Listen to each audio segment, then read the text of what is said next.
কাজেই এই জায়গা থেকে যদি আমরা চিন্তা করি, তাহলে আমি আবার প্রশ্নটা করি, জুলাইয়ের আন্দোলন কি বিপ্লব ছিল কিনা? জুলাইয়ের আন্দোলন বিপ্লব ছিল না। আপনারা চিন্তা করে দেখেন এখানে কি হয়েছে। এখানে শুধুমাত্র একটা কাজে সাফল্য আসছে, সরকার পতন, হাসিনার পতন হয়েছে, কিন্তু ক্ষমতা দখলটাও কিন্তু হয় নাই। যারা বিপ্লবের নেতৃত্ব দিছে তারা কিন্তু ক্ষমতা দখল করে নাই, বরং একটা মিক্সড ধরনের পাওয়ার শেয়ারিং হচ্ছে। এটা আমরা সবাই দেখতেছি এখন, রাইট? আচ্ছা, সংস্কারের ক্ষেত্রে আমরা এখনো বলতে পারতেছি না আসলে সংস্কার কতটুকু হবে। It still remains to be seen. Probably সংস্কার হবে কিছু, নো ডাউট, বাট ডেফিনেটলি এখানে আসলে বিপ্লব হয় নাই। তাহলে এখন প্রশ্ন হলো, কেন এটা বিপ্লব হইল না?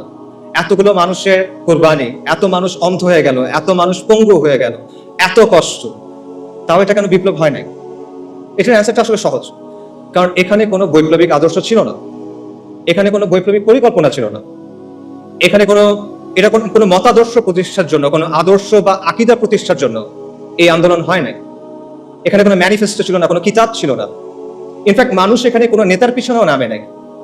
ইনফ্যাক্ট এই পুরো আন্দোলনটার মজার বিষয় হলো যে মানুষ এখানে আসলে কোনো কিছুর ফরে নামে নাই। তারা এখানে নামছে বিরুদ্ধে। কিসের বিরুদ্ধে? মানুষ এখানে নামছে গণহত্যার বিরুদ্ধে, জুলুমের বিরুদ্ধে।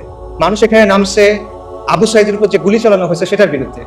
মানুষ নামছে মুগ্ধ, আসহাবুল ইয়ামিন, ফাইয়াজদের উপর পাখির মতো গুলি করার বিরুদ্ধে। মানুষ নামছে আওয়ামী মিথ্যাচারের বিরুদ্ধে। এই যে লাশের চেয়ে মেট্রো রেল বেশি দামি, এই বয়ানের বিরুদ্ধে মানুষ নামছে। আওয়ামী মিথ্যাচারের বিরুদ্ধে মানুষ নামছে, আওয়ামী জাহেলিয়াতের বিরুদ্ধে মানুষ নামছে, এবং শেখ হাসিনার বিরুদ্ধে মানুষ নামছে। কিন্তু মানুষ কোনো বৈপ্লবিক আদর্শের জন্য নামেনি। পুরো প্রসেসটা একবার চিন্তা করে দেখেন। কোটা সংস্কার এটা কিন্তু একটা জনমানুষের ইস্যু না। মানুষের কিন্তু সমর্থন দিয়েছে অবভিয়াসলি, বাট এটার জন্য মানুষ রাস্তায় নামতো, রাইট? কিন্তু মানুষ শেষ পর্যন্ত নামলো কেন? কারণ হাসিনার লাগাম ছাড়া বক্তব্য, তার একটার পর একটা ব্লান্ডার, তার ব্রুটাল রিপ্রেশন, এসবের কারণে শেষ পর্যন্ত মানুষ চিন্তা করলো যে এবার একটা এসপারোসর হইতে হবে, শি মাস্ট গো। এভাবে আসলে একটা দেশ চলতে পারে না। এই কারণে মানুষ নামছে। এবং বেসিক্যালি শেখ হাসিনা পুরো দেশের মানুষকে তার বিরুদ্ধে আসলে ঐক্যবদ্ধ করছে। এটা ছিল এই বিপ্লবের গ্লু, মানে সরি, এই মুভমেন্টের গ্লু। এটা ছিল এই মুভমেন্টের গ্লু, কোনো আদর্শ না।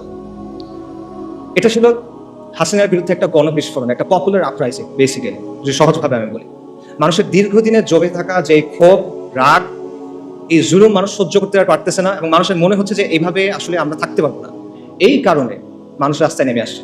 এবং আমি এই কথাটা লিখছি এবং এটা বারবার বলি, এবং আমি এটা আসলেই বিশ্বাস করি যে এই আন্দোলনের মূল উস্কানিদাতা শেখ হাসিনা, এটার প্রধান সমন্বয়ক শেখ হাসিনা, এটার প্রধান স্থপতি শেখ হাসিনা, এটার প্রধান ইঞ্জিন বা চালিকা শক্তি শেখ হাসিনা। শেখ হাসিনাকে ছাড়া এই আন্দোলন কখনো সরকার পতনের দিকে যায় না। আপনারা চিন্তা করে দেখেন, 30শে জুলাই সে যদি সবগুলো দাবি মেনে নেয়, কি হয়? তার সরকার পতন হয়?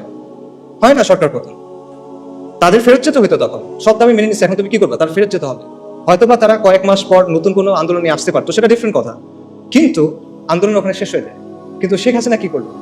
সে আলটিমেটলি এটাকে পতনের দিকে নিয়ে গেল। তার যে হিউব্রিস, তার যে অ্যারোগেন্স, তার যে অহংকার, এটা আলটিমেটলি তাকে পতনের দিকে নিয়ে গেল। এবং এইখানে আমি আসলে ফিরআউনের সাথে একটা মিল দেখতে পাই। ফিরআউনের কথাটা চিন্তা করে যে বনী ইসরাইল যখন লোহিত সাগরের সামনে গেল, মুসা আলাইহিস সালামের পেছনে পেছনে, সাগর ভাগ হয়ে গেল, বনী ইসরাইল সাগরের মধ্যে চলে যাচ্ছে। ফিরআউনের কি দরকার ছিল তার পেছনে পেছনে যাওয়া? সে কি গেইন করতো এখানে? বনী ইসরাইল তো চলে যাচ্ছে। বনী ইসরাইল তার পাওয়ার জন্য কোনো চ্যালেঞ্জ না। বনী ইসরাইল তার সিংহাসন নিতে চায়, কিন্তু সে কেন যাচ্ছে? সে দেখতেছে তার সামনে একটা সমুদ্র লিটারালি ভাগ হয়ে গেছে, একটা সুপার ন্যাচারাল ইভেন্ট তার সামনে ঘটতেছে। সে বুঝতেছে এটা দুনিয়াবি কোনো শক্তির কাজ না। তাও সে কি করতেছে? তার মনে হলো যে না, এর পিছনে আমি যাই। এটা কেন? এটা তার অ্যারোগেন্স। সেই তো বলছিল আনা রাব্বুকুমুল আ'লা। এটা তার অহংকার, এবং এই অহংকারটাই তার পতন নিয়ে আসছে। এবং সেম ব্যাপারটা আমি বলবো যে শেখ হাসিনার ক্ষেত্রে হয়েছে। আল্লাহ এইভাবেই তার পতনটা রাখছেন। কদর আল্লাহ।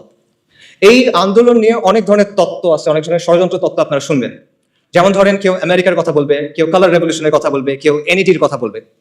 এবং এই কথাগুলোর যে একেবারে মেরিট নাই আমি সেটা মনে করি না। এখানে কিছু মেরিট থাকতে পারে, but at the end of the day দুটো পয়েন্ট আমাদের স্বীকার করতে হবে।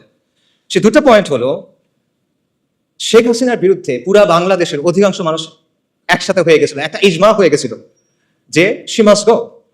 এন্ড সেকেন্ড পয়েন্টটা হলো, দুনিয়া চালায় কে? আল্লাহ। আল্লাহ মালিকুল মুলক, আল্লাহ আল জব্বার আল মুতাকাব্বির, এবং আল্লাহ আল লতীফ আস-সাতুর। ওয়াল্লাহু গালিবুন আলা আমরি ওয়ালাকিন আকসারান নাসি লা ইয়ালামুন। আল্লাহ তার কর্ম সম্পাদনে প্রবল, যদি অধিকাংশ মানুষ তা জানে না। অনেক মানুষের অনেক পরিকল্পনা থাকে, মাখলুকের অনেক পরিকল্পনা থাকে, অনেক ষড়যন্ত্র থাকে, but at the end of the day কার ইচ্ছা বাস্তবায়ন হয়? ওয়া মাকারু ওয়া মাকরুল্লাহ ওয়াল্লাহু খায়রুল মাকিরিন। সবাই পরিকল্পনা করে, আল্লাহও পরিকল্পনা করে, আল্লাহর পরিকল্পনা বাস্তবায়ন হয়। ওয়ালা গালিবা ইল্লাল্লাহ ওয়া হুয়া আলা কুল্লি শাইইন কাদির। সো এই বিষয়টা আমাদের মাথায় রাখা দরকার।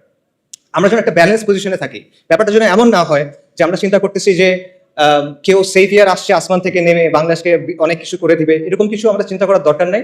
আবার আমাদের এটাও চিন্তা করার দরকার নাই যে সবকিছুই মনে হয় ইলুমিনাতি করে বা আমেরিকা করে বা অমুক কেউ করে। ব্যাপারগুলো আসলে এরকম না। দুনিয়া কন্ট্রোল করেন আল্লাহ।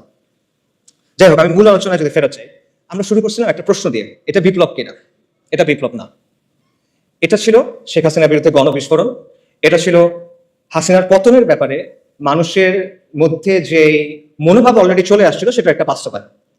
এবং এই জন্যই মানুষ যখন বুঝতে পারছে যে আলটিমেটলি আর কোনো অপশন নেই, আমাদের রাস্তায় নেমে যেতে হবে, তখন হাসিনার পতনটা নির্ধারিত হয়ে গেছে। এটা হয়তো একদিন পরে হয়েছে, এক সপ্তাহ পরে হয়েছে, এটা এক বছর পরে হইতে পারতো, বাট প্রসেসটা শুরু হয়ে গেছিল। এবং একই কারণে এখন আমরা অনেক ধরনের কথা শুনতেছি যে সাহি সেকুলারিজম আসতে হবে, সাহি লিবারাল ডেমোক্রেসি আসতে হবে। এই ব্যাপারগুলো আসলে আসবে না। কেন আসবে না? কারণ মানুষ এগুলোর ব্যাপারে কেয়ার করে না, মানুষ এগুলো আসলে বোঝেও না, যারা বোঝে তারা চায়ও না। এগুলো হলো ৭২-এর সংবিধানের মতো একটা বিষয়, যেটা আপনি মানুষের গায়ের উপর ডেকে চালাই দিচ্ছেন, but at the end of the day the people don't care about this things.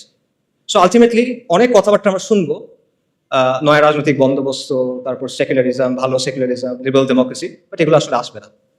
কিছু সংস্কার হয়তো আসতে পারে, কিছু সংস্কার আসতে পারে।